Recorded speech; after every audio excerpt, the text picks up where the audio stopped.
are discussing today the seven do nots of fantasy football. And when we say do not, we mean do not do any of these, please, for the sake of your season, for the sake of your fantasy football team. And take these, you want to write these down, put them on the refrigerator somewhere. Look at it every morning, and take a good look before you start. Go on to your app. First, we're going to start with manager Ishan. Do not change your league settings after the season has begun. Would you like to expand upon that? Yeah, no doubt. And just before we start upon all this, just all the viewers out there who are listening, there's something called the Ten Commandments. A lot of people, who are religious followers or whatnot, they listen to stuff, they hear all that, Ten Commandments. This is the fantasy football commandments right here. 7 commandments. Abide by this. Write it, listen to it, mark it in, stone, whatever you got to do. Look at it every day because this is what you have to live by.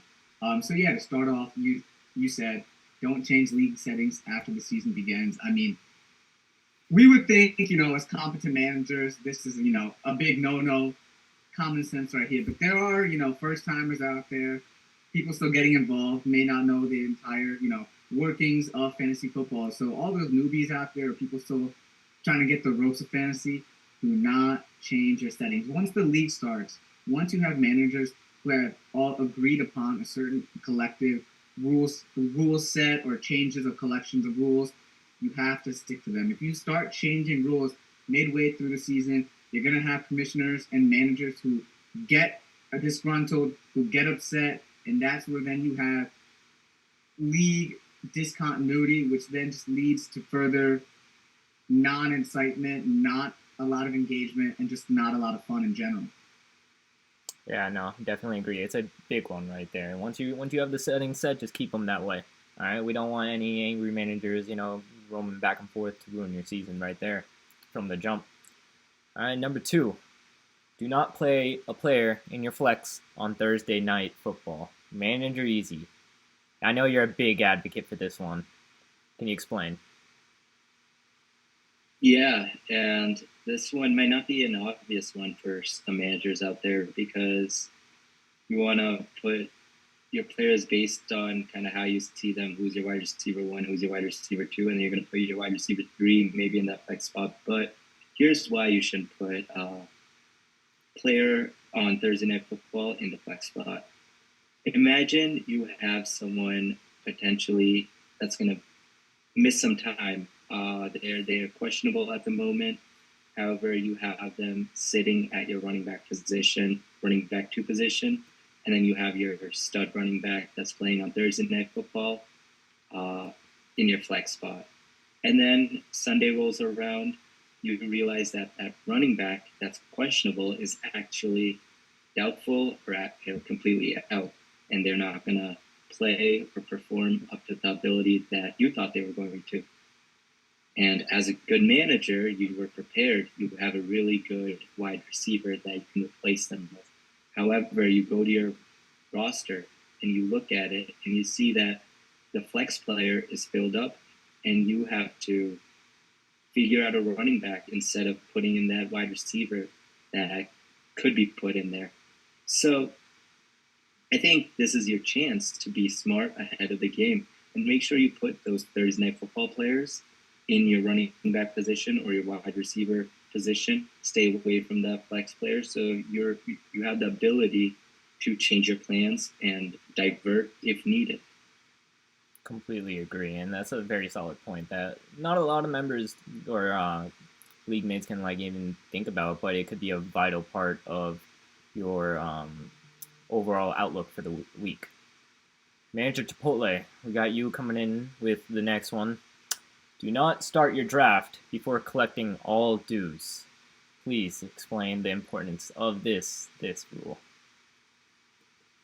Yeah, so I think this is, if you don't collect dues before the draft, I think that's very slippery. I think that kind of sets a bad tone going into the season, right? Because if you have players that don't, submit their dues, whatever dues it is, whether it be regardless of the buy-in, if they don't submit it, I think that definitely sets a mindset of, okay, I'm just going to take it easy.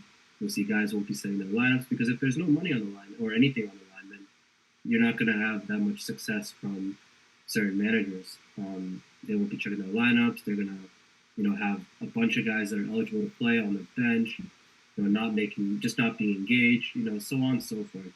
So I think if you collect the dues, you'll definitely get that commitment from them. And most people that give that type of commitment, they will go in and they'll be in it till the end. So I think it's pivotal to have dues be collected before the draft to make sure that their engagement and their commitment is guaranteed. Agreed. Dues are important. Something on the stake, and you want to get those in, before your draft begins. Because if you are a commissioner and you're waiting on someone after the draft, good luck. That's all I gotta say. All right, I'm gonna be talking about number 4 here. Do not veto trades unless it's a full-blown trade rape or collusion. Now, this is kind of a touchy subject, but it's true.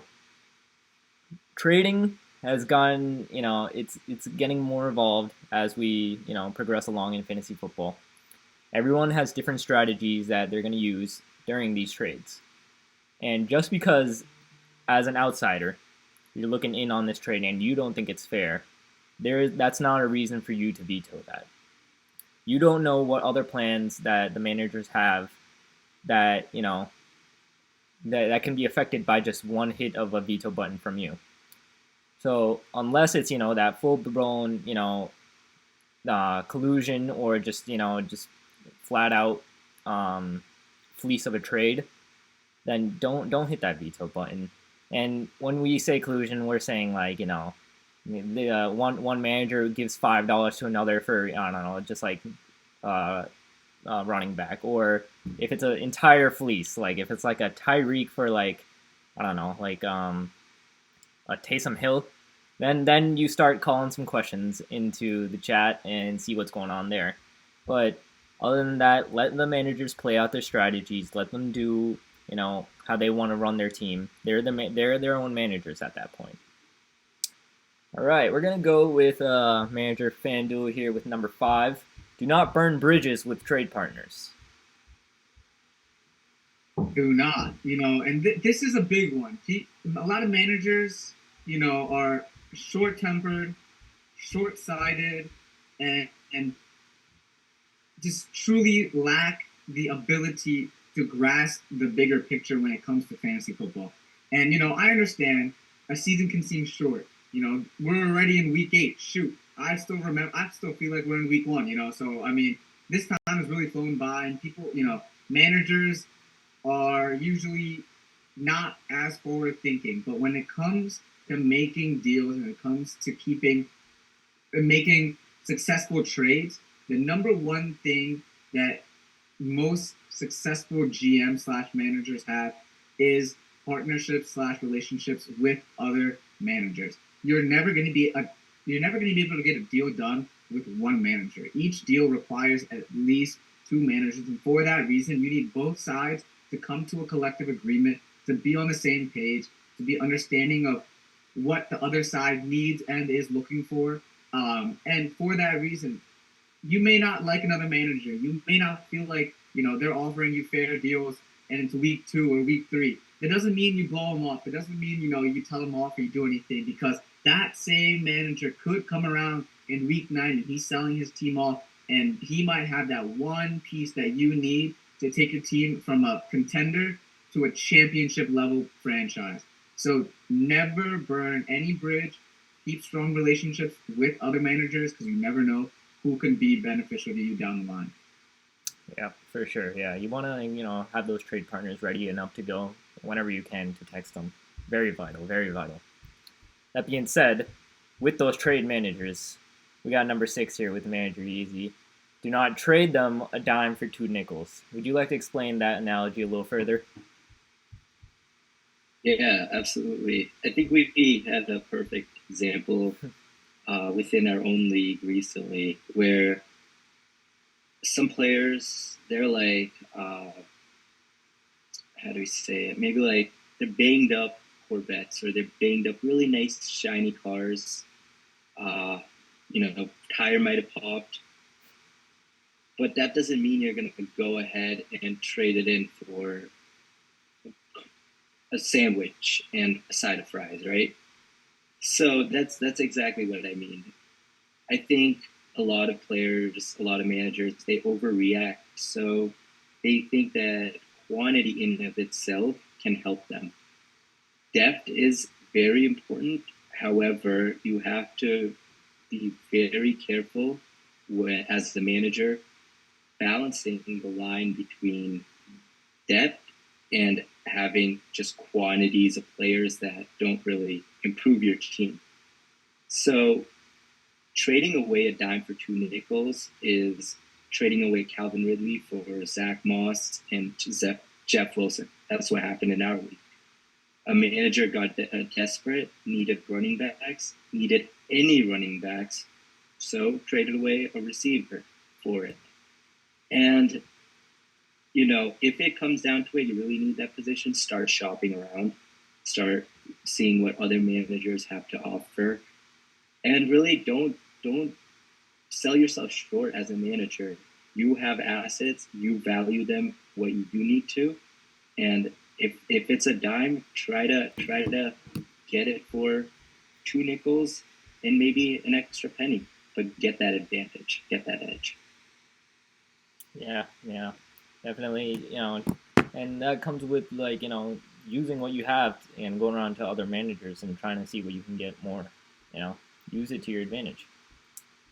Lastly, Manager Chipotle, number 7, one of the most important rules of all time: do not give up. Please explain. Yeah, I think honestly this is probably the most important because football is an interesting sport, right? It changes every week, and unfortunately that can be due to injuries, things like that. Obviously, you can't foresee those things, even though some have tried. But you can't give up. We've seen some amazing turnarounds, right? I'll give an example. Last year we had a manager 2-5, right? Written off pretty early, and he came back 1 out, 9-5, made the play. Like you can't give up, and just because you have a losing record doesn't mean you wave the towel and I'm not going to start my lineups next year or whatever. That's not the mentality. If that's your mentality, then don't even bother playing in the first place. I think it's a long season. Things can change, right? People out here predicting Super Bowl appearances in week 1. I think it's important to ignore the noise. Do the best thing you can for your team. If that means trade every single player on your team, do it. If you guys are involved in draft picks, get that incorporated as well. Whatever it is you need to do. Do anything but give up. It's a long season, things can change. And I think that's most important. Continue to grind. And hey, if you keep at it, things can change. As I did last year. Will it result in a ring? You never know, but never give up. Very well said. Very well said. But yeah, managers, please keep these 7 do nots in the back of your pocket. Keep them not even in the back. Keep them in the front of your pocket. Right in front of you, just to look at every day, and just abide by. Please, it can help you win your week and win your season. That's all we got for today. Please hit that subscribe button down below, and don't forget to like the video. Thank you guys. See you next time. Peace.